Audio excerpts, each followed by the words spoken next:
अब ये भी सिद्धांत है, जीवन में जब तक अपने को अज्ञानी नहीं मानेंगे तब तक ज्ञान जीवन में उतरने वाला नहीं है। अपने को ज्ञानी मान लिए तो जहां जाएंगे तो खाली लौटेंगे। क्यों? भरेगा वहां ना जहां खाली हो।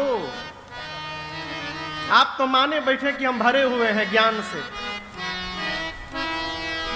गुड़ प्राप्त करना हो तो अपने को मूढ़ स्वीकार करना पड़ेगा। याज्ञवल्क्य ऋषि बोले, मैं आपकी चतुराई समझ गया।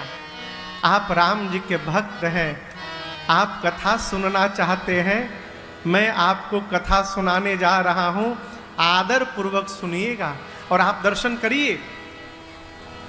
अंतिम वाक्य याज्ञवल्क्य जी का है, कहहु सो कथा नाथ विस्तारी। इस वाक्य के बाद भरद्वाज जी बोले ही नहीं। याज्ञवल्क्य ऋषि कथा सुनाना प्रारंभ किए। कौन सी कथा सुनाए अभी आप भी सुनिएगा, लेकिन भरद्वाज जी सुनते रहे। क्यों कहा? तात सुनहु सादर मन लाई। जब कह दिया कि मन लगाकर सुनिए तो भरद्वाज जी सुनना प्रारंभ किए।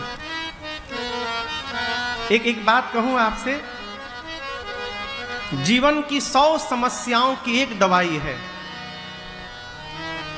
सुनने का स्वभाव बनाइए।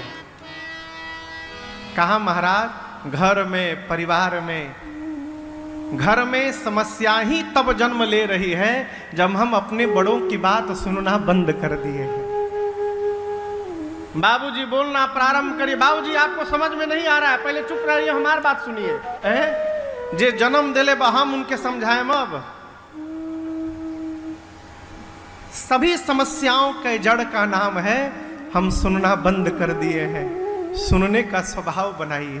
भगवान ने 2 कान दिए, 1 मुख दिया। क्यों? सुनो अधिक, बोलो कम। भगवान ने 2 आंख दिए लेकिन मुख 1 दिया। क्यों? देखो अधिक लेकिन बोलो कम।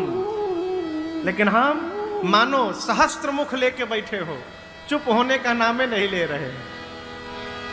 एक बात कहें आपसे, संत यदि मौन भी बैठा है ना, तो संत का मौन भी हमारी चेतना को ऊर्ध्व कर सकता है यदि आपके भीतर सुनने की शक्ति आ जाए तो। बोलना तो बहुत दूर की बात है, संत के मौन में भी वो शक्ति है जो हमारा उद्धार कर सकता है। हमारे भारत के एक महापुरुष है स्वामी विवेकानंद जी। वो पहले भगवान को नहीं मानते थे, इतना वेस्टर्न फिलॉसफी पढ़ लिए थे कि भगवान को स्वीकार ही नहीं करते थे। लेकिन स्वामी रामकृष्ण जी से बड़ी आत्मीयता थी उनकी। उनके गुरुदेव थे हमारे बंगाल के, कलकत्ता के। तो स्वामी जी के पास जाते थे और जाकर बैठ जाते थे कोने में, कुछ बोलते नहीं थे। स्वामी जी भी उनसे कुछ नहीं बोलते थे, लेकिन सदगुरु का संसर्ग प्राप्त हुआ हो, सतगुरु का संग प्राप्त हुआ और संत के मौन ने स्वामी विवेकानंद जी की चेतना को ऊर्ध्व गति प्रदान कर दी और वो नरेंद्र स्वामी विवेकानंद बन के पूरे विश्व में हिंदुत्व के ध्वज को ऊपर फहरा दिए। ये मौन की और गुरु की शक्ति है। भरद्वाज जी से याज्ञवल्क्य ऋषि बोले, तात सुनहु सादर मन लाई। मन लगाकर आदर पूर्वक सुनिए। भरद्वाज जी हाथ जोड़कर बैठ गए। याज्ञवल्क्य जी ने कहा, जैसे आपने प्रश्न किया उसी प्रकार एक बार मां भवानी जी ने शंकर जी से प्रश्न किया था। उस प्रश्न को मैं बाद में सुनाऊंगा।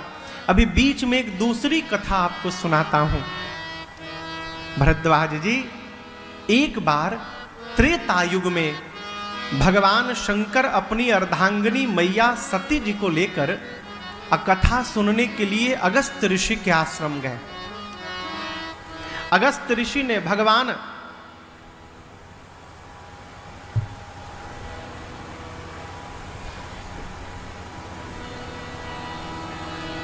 भीतरे कीड़ा घुस गया था।